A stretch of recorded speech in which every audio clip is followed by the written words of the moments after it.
Friends, स्वागत है आपका आपके अपने लीगल चैनल सोच पर प्रहार में। मैं हूं सनी शर्मा और आज के इस वीडियो में मैं आपको बहुत ही अहम जानकारी देने वाला हूं। आज के इस वीडियो में मैं आपको मध्य प्रदेश हाई कोर्ट के एक बहुत ही इंपॉर्टेंट जजमेंट के बारे में बताने वाला हूं। इस जजमेंट में हाई कोर्ट ने यह माना कि यदि वाइफ वेल क्वालिफाइड है, प्रोफेशनली क्वालिफाइड है या अच्छी खासी पढ़ी लिखी है और उसके बावजूद वो ये शो कर रही है कि वो जॉब नहीं कर रही है, और जबकि पहले वो जॉब करती थी और उसको वहां से सैलरी मिलती थी, लेकिन एक पढ़ी लिखी वाइफ जानबूझकर घर पर बैठ जाए और जॉब ना करे इस वजह से कि उसको एलिमनी मिलती रहे और एलिमनी के साथ साथ और भी चीजें वो हस्बैंड से डिमांड करती रहे, तो ये चीज बिल्कुल भी ठीक नहीं है। और ऐसे केस में उसको वो एक्स्ट्रा चीजें प्रोवाइड नहीं की जानी चाहिए, मेंटेनेंस नहीं मिलना चाहिए। इसके साथ साथ इस जजमेंट के अंदर ट्रैवलिंग एक्सपेंसेस को लेकर भी खुलासा किया गया है। दोस्तों, जनरली ये होता है कि जो वाइफ होती है वो जितने भी केसेस डालती है वो अपनी सिटी से डालती है, और जो हस्बैंड होता है उसके पास केवल दो ही ऑप्शन होते हैं, या तो वो सेक्शन 9 का केस फाइल करता है या वो जनरली सेक्शन 13 का केस फाइल करता है। यानी कि या तो सेक्शन 9 फाइल करेगा, डाइवोर्स फाइल करेगा। तो हस्बैंड जो केसेस फाइल करता है वो अपनी सिटी में फाइल करता है। तो जब हस्बैंड अपनी सिटी में कोई केस फाइल करता है तो जो वाइफ होती है उसको हस्बैंड की सिटी में डेट पर आना पड़ता है। वैसे तो हस्बैंड को ज्यादा जाना पड़ता है क्योंकि वो महिला हेल्पलाइन में भी केस कर देती है, डीवी एक्ट का भी केस कर देती है, 498 भी डाल देती है और कई बार क्रिमिनल केसेस भी डाल देती है। तो इन सारे केसेस के लिए हस्बैंड को बार बार उसकी सिटी में जाना पड़ता है, और हस्बैंड की तरफ से सिर्फ एक ही केस होता है, या तो सेक्शन 9 का या सेक्शन 13 का। लेकिन उस एक केस पर आने के लिए भी वाइफ जो है ट्रैवलिंग एक्सपेंसेस हस्बैंड से मांगने लगती है। वो ये दिखाने लगती है कि वो इतनी लाचार है कि उसके पास एक सिटी से दूसरी सिटी में आने के लिए बस का किराया भी नहीं है, और वो जो किराया है वो भी हस्बैंड से दिलवाया जाए। और कई बार तो अति हो जाती है, जैसे कि आज के इस केस में मैं बताऊंगा। जो वाइफ है वो अपने किराए के अलावा अपने फैमिली मेंबर्स का या अपने साथ आने वाले लोगों का किराया भी हस्बैंड से डिमांड करने लगती है। तो कोर्ट ने यहाँ पर ऐसी वाइफ को फटकार लगाई है जो कि खुद पढ़ी लिखी होने के बावजूद इस प्रकार का जो किराया है वो हस्बैंड से मांगती है, और या फिर अपने साथ किसी और अटेंडेंट को लाने के लिए उनका किराया भी हस्बैंड से मांगती है। तो कोर्ट ने कहा कि ये बिल्कुल भी डाइजेस्टेबल नहीं है कि एक पढ़ी लिखी लड़की जिसके पास मास्टर डिग्री हो या फिर और कोई प्रोफेशनल क्वालिफिकेशन हो वो अकेली डेट पर ना आ पाए, और उसके साथ में एक व्यक्ति चाहिए होगा और उसका किराया भी हस्बैंड से मांग रही है। इससे उसकी इंटेंशन साफ है कि वो हस्बैंड से पैसे लेना चाहती है, उसको टॉर्चर करना चाहती है, और ये चीज हस्बैंड पर क्रूएल्टी मानी जानी चाहिए।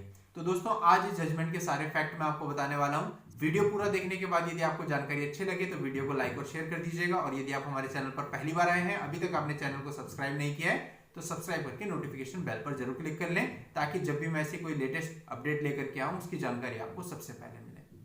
तो चलिए दोस्तों, आगे बढ़ते हैं और समझते हैं इस जजमेंट को, इस मामले को। दोस्तों, इस मामले में जो वाइफ थी वो अच्छी खासी पढ़ी लिखी थी, और वाइफ की क्वालिफिकेशन MSc और M.Ed थी। उनके पास एक बेटी भी थी। वाइफ ने अपने हस्बैंड पर मेंटेनेंस के लिए केस डाला। उस केस में हस्बैंड को ऑर्डर किया गया कि वो अपनी वाइफ को और अपनी बच्ची को कुछ पैसे मेंटेनेंस के रूप में दे, लेकिन वो जो राशि कोर्ट के द्वारा तय की गई वो बहुत ही रीजनेबल थी, जिसमें कि हस्बैंड को भी कोई दिक्कत नहीं थी, और हस्बैंड ये पैसे, ये मेंटेनेंस की राशि उनको प्रति माह देने लगा। इस मामले में जो वाइफ थी वो जॉब भी करती थी पहले, और अभी उसने जॉब छोड़ रखी थी। फिलहाल वो कोई भी जॉब नहीं कर रही थी। अब दोस्तों, इसके बाद जो हस्बैंड था उसने डाइवोर्स की एक पिटीशन अपने शहर में फाइल कर दी। दोस्तों, जब डाइवोर्स की पिटीशन फाइल हुई तो वाइफ ने एक एप्लीकेशन लगा दी, और उस एप्लीकेशन में, उस आवेदन पत्र में कोर्ट से बोला कि उसको कोर्ट में अपेयर होने के लिए हस्बैंड के शहर में आना पड़ेगा, इसलिए उसके मायके से लेकर के हस्बैंड के शहर तक बस का जो भी किराया होता है, जो भी ट्रैवलिंग एक्सपेंसेस होते हैं, वो उसको प्रोवाइड कराया जाए। और इसके साथ साथ उसने ये भी कह दिया कि उसको एक व्यक्ति जो उसका अटेंडेंट जो उसके साथ आएगा उस शहर तक, उसके लिए भी किराए की व्यवस्था हस्बैंड के द्वारा करवा कर दी जाए। इस मामले में दोनों के बीच में अच्छे आर्ग्यूमेंट्स हुए। हस्बैंड ने बताया कि उसको अपनी टोटल सैलरी में से होम लोन की किस्त भी अदा करनी होती है। इसके अलावा वो दूसरे शहर में काम करता है, तो अपने शहर से दूसरे शहर में जाने के लिए उसको डेली का ट्रैवलिंग एक्सपेंसेस भी चाहिए होता है।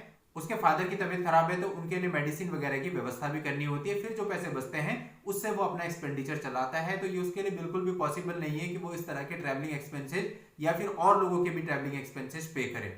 तो कोर्ट ने दोस्तों यहाँ पे ये माना कि सबसे पहली बात यह है कि अगर वाइफ पढ़ी लिखी है, MSc है या फिर M.Ed है, तो ऐसे केस में पहले तो उसको मेंटेनेंस ही नहीं मिलना चाहिए, क्योंकि उसकी क्वालिफिकेशन ऐसी है कि वो अच्छी खासी जॉब करके अर्निंग कर सकती है।